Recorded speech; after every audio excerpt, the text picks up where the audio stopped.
Hello बच्चों, so let's see this question. The question says a rod of length 1.05 meter have negligible mass और वो supported है at its end by two steel wire और एक है हमारी steel wire A and दूसरी है हमारी aluminium wire B of equal length. उन दोनों wires की हमारी length equal given है as shown in this figure. हमें cross sectional area of wire A given है 1 मिलीमीटर स्क्वायर और बी की गिवन है 2 मिलीमीटर स्क्वायर. तो हमें बताना है किस पॉइंट पे अलोंग द रॉड हमें मास m को लटकाना चाहिए जिससे कि हमारा पार्ट ए में इक्वल स्ट्रेस प्रोड्यूस हो और पार्ट बी में पूछता है कि हमारा इक्वल स्ट्रेस प्रोड्यूस हो in both the steel and the aluminium wires. तो देखिए बच्चों, सबसे पहले हम देखें तो हमारा जो हमारी वायर ए है, अगर हम सोल्यूशन देखिए for the A part first, तो देखिए हमारी जो वायर ए है which is the steel wire, तो स्टील वायर के हमें जो हमारी क्रॉस सेक्शनल एरिया दिया है ए एस वो दिया है 1 मिलीमीटर स्क्वायर, राइट. एंड हमें जो हमारी वायर बी है which is the aluminium wire B, उसका हमें क्रॉस सेक्शनल एरिया दिया है, हमारा बेसिकली क्रॉस सेक्शनल एरिया दिया है फॉर द एल्यूमिनियम वायर, वो गिवन है हमारा 2 मिलीमीटर स्क्वायर, राइट. तो देखिए, तो ए पार्ट में हमारा बोला गया है कि हमारा स्ट्रेस इक्वल है इन बोथ दीस वायर्स. तो स्ट्रेस हमारा बेसिकली होता है बच्चों फोर्स अपॉन एरिया, राइट बच्चों. Area here is the cross sectional area of the wire. And अगर हमारा स्ट्रेसेस इक्वल है फॉर बोथ दिस वायर्स तो हमारा हो जाएगा F1 बोल देते हैं हम force on steel wire and F2 बोल देते हैं हम फोर्स ऑन एल्यूमिनियम वायर. तो बेसिकली हमारा F1 अपॉन A1 इक्वल हो जाएगा F2 अपॉन A2 के. अगर हमारा दोनों वायर्स पे स्ट्रेस इक्वल है तो यहां से हमारा F1 अपॉन F2 देखें अगर हम, तो वो इक्वल आ रहा है हमारा A1 अपॉन A2 के, राइट बच्चों. तो यहाँ पे अगर हम इन दोनों का रेशियो देखें which is 1 millimetre square upon 2 millimetre square, तो ये आ जाएगा हमारा ratio half F1 upon F2 का.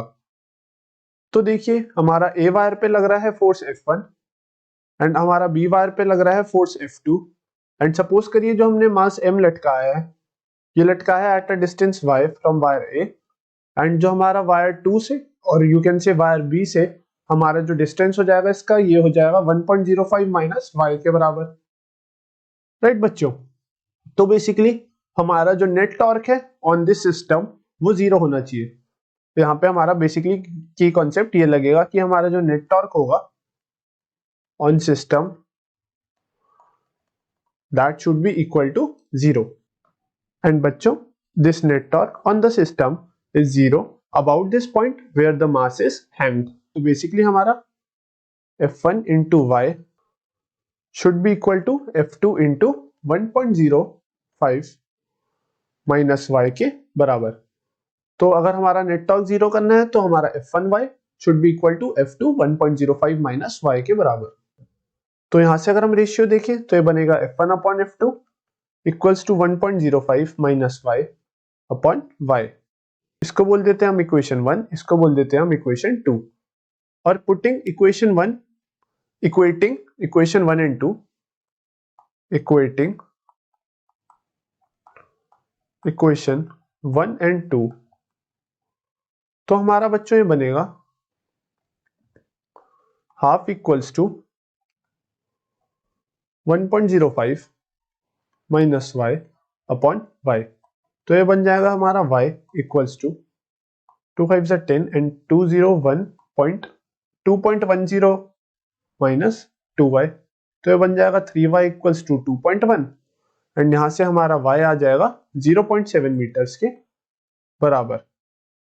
तो जो हमारी y की वैल्यू है वो आ रही है हमारी 0.7 मीटर्स एंड जो हमारी ये वाला डिस्टेंस है फ्रॉम द वायर बी, ये आ जाएगा हमारा 1.05 माइनस 0.7 मीटर्स जो कि इक्वल है हमारा 0.35 मीटर्स. तो 0.35 मीटर्स हमारा डिस्टेंस आ गया from the wire B and 0.7 metres हमारा डिस्टेंस आ गया from this wire A. So this will be the answer for this A part. And बच्चों जो डिस्टेंस होगा हमारा along the rod where the mass m should be suspended in order to produce equal stress, वो हमारा होगा closer to b as compare to a. Basically अगर हम इसको डायग्रामेटिकली बनाएं, सपोज करिए ये हमारी दो वायर्स हैं, this is wire a and this is wire b. सो जब हम ये रॉड बनाएंगे इसमें एंड इस रॉड से हम एक मास हैंग करें, तो वो मास जो हम हैंग करेंगे that is closer to b as compare to a, क्योंकि जो हमने y की वैल्यू निकाली that is 0.7 metres. So basically जो हमारा y है वो 0.7 मीटर्स अवे है फ्रॉम a एंड बेसिकली हमारा 0.35 मीटर्स है जो वो है distance of the mass from b. So हम देख सकते हैं कि जो हमारा मास है वो हैंग्ड है closer to b as compare to a. अगर अब हम इसके b पार्ट के लिए आंसर देखें तो इन द बी पार्ट ये बोलता है कि हमारा दिस टाइम स्ट्रेन्स इक्वल है in both the steel and aluminium wires. तो अगर हमारा स्ट्रेन इक्वल है तो हमारा जो स्ट्रेन का फॉर्मूला होता है बच्चों that is equal to stress divided by young's modulus for that material. तो हमारा बेसिकली अगर हम स्ट्रेन देखें तो ये होगा हमारा इक्वल, अगर हमारा स्ट्रेन इक्वल है for the steel wire and for the aluminium wire, तो हमारा ये हो जाएगा F1 upon A1 gamma of steel A1 gamma 1 equals to F2 A2 gamma 2, right. और यहाँ पे हमारा F1 है force on this wire A and F2 है हमारा force on this wire B. And A1 cross sectional area है for the wire A and A2 है cross sectional area for the wire B. Gamma 1 here is the Young's modulus of elasticity for wire A and gamma 2 is the Young's modulus of elasticity for wire B. तो यहाँ से हमारा अगर हम F1 upon F2 का ratio निकालें, therefore F1 upon F2 will be equal to A1 gamma 1 upon A2 gamma 2, right बच्चों. And हमारा A1 upon A2 का जो रेशियो है, बेसिकली हमारा A1 upon A2 का जो रेशियो है दैट इज हाफ. तो हमारा यहां से F1 अपॉन F2 आ जाएगा हाफ गामा 1 अपॉन गामा 2. तो gamma 1 which is the Young's modulus of elasticity for steel वो होती है 2 into 10 की power 11 pascals and gamma for aluminium वो होता है हमारा 7 into 10 की पावर 10 पास्कल्स.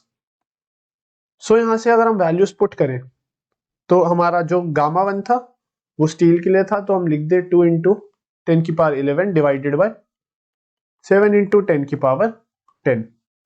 तो ये बनेगा हमारा 2 into 10 की पावर 11 डिवाइडेड बाय 14 into 10 की power 10 which is 10 upon 7.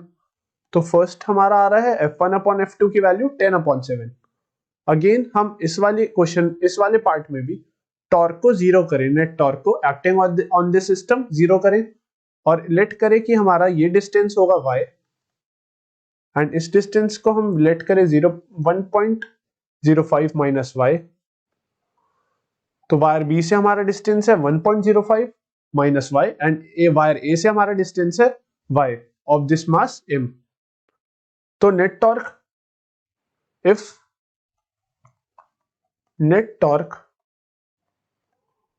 on system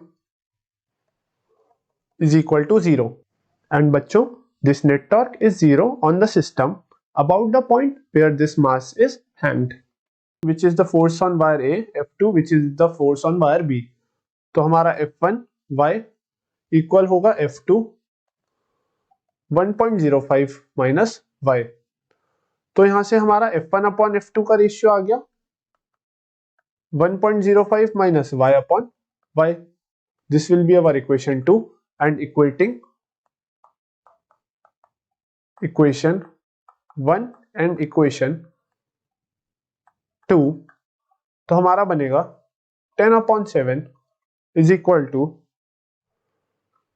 1.05 minus y upon y. Therefore 10y will be equal to 7 5 is 35 and 703.7.35 minus 7y will be the equation, और यहां से हमारा बनेगा, hence हमारी जो इक्वेशन बनेगी, therefore हमारी जो इक्वेशन बनेगी वो बनेगी 17y equals to 7.35 और y की वैल्यू आ गई 7.35 डिवाइडेड बाय 17 जो कि हमें देगा 0.432 मीटर्स। सो बच्चों हमें मास m को लटकाना पड़ेगा at a distance of 0.432 metres from this wire A, जिससे कि हमारा जो स्ट्रेन होगा in both the steel and aluminium wire वो सेम हो, देन ओनली हमारा जो डिस्टेंस आ जाएगा y वो आ जाएगा 0.432 metres from the steel wire. So this will be the final answer for this question. So I hope बच्चों you understand this question well and best of luck.